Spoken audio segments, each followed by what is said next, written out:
आकाश educational services, जो कि NEET, IIT JEE, Olympiads और NTSE की कोचिंग देने वाला बड़ा नाम है, उसने फाइनेंशियल ईयर 25 में 2438 करोड़ रुपए का ऑपरेटिंग रेवेन्यू रिपोर्ट किया, जो बस 1.6% बढ़ा है। लेकिन असली ट्विस्ट यहाँ है, लॉस रहा 2443 करोड़ रुपए का, जो 2249% बढ़ गया। अब आप घबराए मत, ये सुनकर दिल बैठ सकता है, लेकिन इसमें से 2720 करोड़ रुपए का एक्सेप्शनल आइटम है, जो उसकी पेरेंट कंपनी बायजूस के इंसॉल्वेंसी इशू से जुड़ा है। मतलब घर में बड़े भाई ने लोन ले लिया था, EMI छोटे भाई के सिर आ गई। रिटर्न ऑन कैपिटल एम्प्लॉयड रहा 6.76% और कंपनी ₹1 कमाने के लिए 1.04 रुपये खर्च कर रही है। यानी कमाए ठन्नी, खर्चा रुपया वाला क्लासिक सीन। अब आते हैं क्लासरूम पर। यह एक एडटेक स्टार्टअप है जिसने सेबी के पास अपना draft red herring prospectus file किया है SME प्लेटफॉर्म पर लगभग 21.59 करोड़ रुपये रेज करने के लिए। फाइनेंशियल ईयर 25 में ऑपरेटिंग रेवेन्यू रहा 10.1 करोड़ रुपये, जो 119.56% बढ़ा है, और प्रॉफिट 2.9 करोड़ रुपये, 743% की जंप। ये वही दोस्त है जो पहले चुप रहता था, फिर अचानक टॉपर बन गया। सिटी मॉल, जो grocery led e commerce platform है, उसने 534 करोड़ रुपए का ऑपरेटिंग रेवेन्यू रिपोर्ट किया, 25.1% ग्रोथ के साथ। लॉस रहा 159 करोड़ रुपए, जो 1.9% बढ़ा। रिटर्न ऑन कैपिटल एम्प्लॉयड -57.64% है और कंपनी ₹1 कमाने के लिए 1.33 रुपये खर्च कर रही है। मतलब हर सेल के साथ थोड़ा सा कैशबैक खुद को ही दे रही है। हैप्पीलो, जो D2C हेल्दी स्नैकिंग ब्रांड है, उसने 280 करोड़ रुपए का ऑपरेटिंग रेवेन्यू रिपोर्ट किया, लेकिन यह 14.8% घटा है। लॉस रहा 9.5 करोड़ रुपए, जो 93% कम हुआ है। यानी डाइट पर है कंपनी, रेवेन्यू थोड़ा कम, लॉस भी कम। रिटर्न ऑन कैपिटल एम्प्लॉयड -11.54% है और ₹1 कमाने के लिए 1.04 रुपये खर्च हो रहे हैं। हेल्दी स्नैक्स बेचते बेचते खुद की फाइनेंशियल हेल्थ भी ठीक करने की कोशिश चल रही है। गो बोल्ड, कंज्यूमर इलेक्ट्रॉनिक्स और स्मार्ट वेयरेबल ब्रांड ने 763 करोड़ रुपए का ऑपरेटिंग रेवेन्यू रिपोर्ट किया, 9.5% ग्रोथ के साथ। प्रॉफिट रहा 24 करोड़ रुपए और वह 860% बढ़ा है।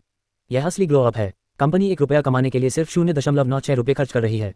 मतलब यहाँ तो मैथ्स भी मुस्कुरा रहा है। लाइक करे, शेयर करे, नीचे कमेंट करो और सब्सक्राइब करो। जल्दी से आगे बढ़ते हैं। ज़ाइप इलेक्ट्रिक, जो B2B डिलीवरी और शेयर्ड मोबिलिटी स्पेस में है, उसने 438 करोड़ रुपए का ऑपरेटिंग रेवेन्यू रिपोर्ट किया, 49.5% ग्रोथ के साथ। लॉस रहा 107.5 करोड़ रुपए, जो 20.1% बढ़ा। रिटर्न ऑन कैपिटल एम्प्लॉयड -52.16% है और ₹1 कमाने के लिए 1.27 रुपये खर्च हो रहे हैं। इलेक्ट्रिक गाड़ियां तो तेज भाग रही हैं, प्रॉफिट अभी ट्रैफिक में फंसा हुआ है। Daily Objects, D2C tech accessories और लाइफस्टाइल ब्रांड ने 110 करोड़ रुपए का ऑपरेटिंग रेवेन्यू रिपोर्ट किया, 31% ग्रोथ के साथ। लॉस रहा 16 करोड़ रुपए, जो 60% बढ़ा है। रिटर्न ऑन कैपिटल एम्प्लॉयड -16.89% है और ₹1 कमाने के लिए 1.13 रुपये खर्च हो रहे हैं। कवर और एक्सेसरीज तो फोन को प्रोटेक्ट कर रहे हैं, लेकिन प्रॉफिट्स को अभी प्रोटेक्शन की जरूरत है। प्रोकैप, जो फिनटेक लोन फाइनेंसिंग फर्म है, उसने 268 करोड़ रुपए का ऑपरेटिंग रेवेन्यू रिपोर्ट किया, 92.8% ग्रोथ के साथ। लॉस रहा 6 करोड़ रुपए, जो 87% कम हुआ है। रिटर्न ऑन कैपिटल एम्प्लॉयड 7.4% है और ₹1 कमाने के लिए 1.04 रुपये खर्च हो रहे हैं। यानी लोन बांटते बांटते अब खुद की बैलेंस शीट भी संभल रही है। पाल्मोनस, डेमीफाइन ज्वेलरी स्टार्टअप, अपनी सीरीज बी राउंड में लगभग 200 करोड़ रुपए रेज करने जा रही है। वैल्यूएशन करीब 1950 करोड़ रुपए पोस्ट मनी के आसपास है। फाइनेंशियल ईयर 25 में ऑपरेटिंग रेवेन्यू रहा 39 करोड़ रुपए, जो 40 गुना बढ़ा है। प्रॉफिट रहा 4.3 करोड़ रुपए। ज्वेलरी भी चमक रही है और नंबर्स भी। ये वही स्टार्टअप है जो कह रहा है, हम सिर्फ गहने नहीं, वैल्यूएशन भी बढ़ाते हैं।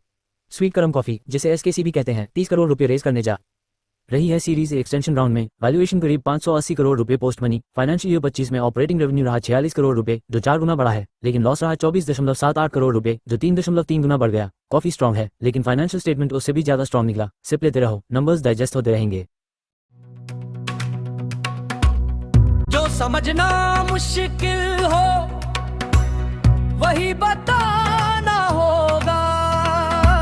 शोर बहुत है दुनिया में, सच को सिंपल बनाना होगा।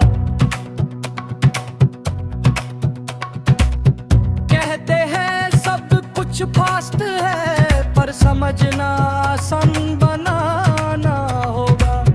बोलते हैं सब कंफ्यूजिंग है, पर साफ तो पक बनाना होगा। ये वक्त है, ये वक्त है, ये वक्त है, ये वक्त है, ये वक्त है जो खास है,